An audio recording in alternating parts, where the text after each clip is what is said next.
We provide you the platform to turn your dreams into reality. Give wings to your aspirations with KR Mangalam University.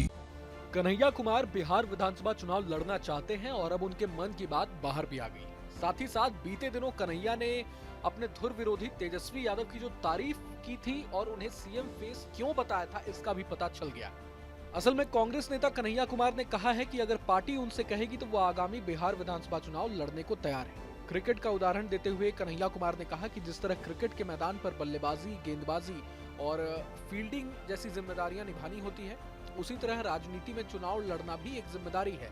Media से बातचीत में कन्हैया ने कहा कि चुनाव लड़ना, दूसरों को चुनाव लड़वाना और प्रचार करना, ये सभी जिम्मेदारियां पार्टी देती है। अगर पार्टी मुझसे चुनाव लड़ने के लिए कहती है तो मैं भी चुनाव लड़ूंगा।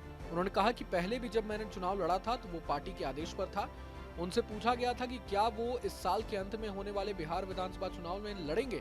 कुमार ने विधानसभा चुनाव लड़ने की संभावना पर कहा कि अगर कप्तान मुझसे कहेंगे कि मैं बाहर बैठूं और क्रीज पर मौजूद लोगों के लिए ड्रिंक्स परोसूं तो मैं ऐसा करूंगा, और अगर कप्तान मुझसे कहेंगे तो मैं पैड पहनकर बल्लेबाजी भी करूंगा। कांग्रेस द्वारा उन्हें बिहार में एक प्रमुख चेहरे के रूप में पेश किए जाने पर कुमार ने कहा कि पार्टी ने उन्हें वैसी ही जिम्मेदारी दी है जैसी वो अपने लाखों कार्यकर्ताओं को देती है। अब आपको बताते हैं कि कन्हैया ने तेजस्वी के आगे सरेंडर क्यों और किस वजह से किया। जानकारों का मानना है कि हाल ही में कन्हैया से महागठबंधन के सीएम फेस को लेकर जब सवाल पूछा गया था तो उन्होंने कहा था कि तेजस्वी ही सीएम फेस होंगे क्योंकि उनकी पार्टी आरजेडी सबसे ज्यादा सीटों पर लड़ेगी और जीतेगी भी, इसलिए सीएम पद की दावेदारी आरजेडी के पास होगी। अब ये तो हर कोई जानता है कि कन्हैया और तेजस्वी एक दूसरे के कितने धुर विरोधी हैं। तेजस्वी और लालू तो कन्हैया को बिहार आने की इजाजत भी नहीं देना चाहते। चाहे लोकसभा चुनाव 2024 की बात कर लीजिए, कन्हैया को बिहार में एंट्री नहीं मिली तो उन्होंने दिल्ली से मनोज तिवारी के खिलाफ चुनाव लड़ा था।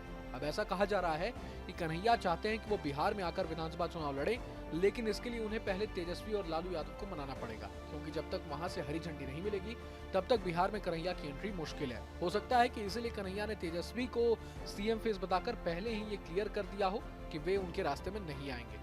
कन्हैया कुमार 2 बार लोकसभा चुनाव लड़ चुके हैं, लेकिन उन्हें हार का सामना करना पड़ा है दोनों ही बार।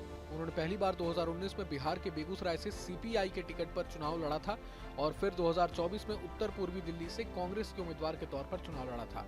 बिहार चुनाव से पहले चुनाव आयोग द्वारा जन्म स्थान प्रमाण पत्र मांगे जाने के बारे में पूछे जाने पर कन्हैया कुमार ने कहा कि कांग्रेस ने चुनाव आयोग से मतदाता सूची में विसंगतियों को दूर करने को कहा है। कन्हैया ने कहा कि यदि आप चुनाव आयोग पर सवाल उठाते हैं तो बीजेपी उनका जवाब देती है, आप ईडी पर सवाल उठाते हैं तो बीजेपी जवाब देती है, आप सीपीआई और आयकर विभाग पर सवाल उठाते हैं तो बीजेपी जवाब देती है। मैं आपको याद दिलाना चाहूंगा कि ये बीजेपी ही थी जिसने ईवीएम पर सवाल उठाए थे, इसलिए यदि बीजेपी सवाल उठाती है तो ये ठीक है, लेकिन यदि हम ऐसा करते हैं तो ये गलत है। कुमार ने कहा कि पहले आप कह रहे थे कि कोई गलती नहीं है, अब आप इस प्रक्रिया को बिहार से शुरू कर रहे हैं, इसलिए आप स्वीकार कर रहे हैं कि गलती हुई है, और अगर कोई गलती है तो आपका ध्यान से सुधारने में होना चाहिए, न कि लोगों को परेशान करने पर। प्रक्रिया को सजा नहीं बनाना चाहिए और जो मुद्दे उठाए गए हैं उन्हें ईमानदारी से सुधारा जाना चाहिए। बहरहाल पूरे मसले को लेकर आप क्या कुछ सोचते हैं हमें कमेंट बॉक्स में जरूर बताएं। अगर आपको ये वीडियो पसंद आया तो लाइक करें और चैनल को जरूर सब्सक्राइब करें। जहां भक्ति है हर शब्द में, कथाओं में छिपे हैं दिव्य रहस्य और ज्योतिष देता है जीवन को दिशा। धर्म से जुड़ी हर बातों को जानने के लिए हमारे चैनल स्तुति को सब्सक्राइब करें। चैनल पर जाने के लिए इस लिंक पर क्लिक करें।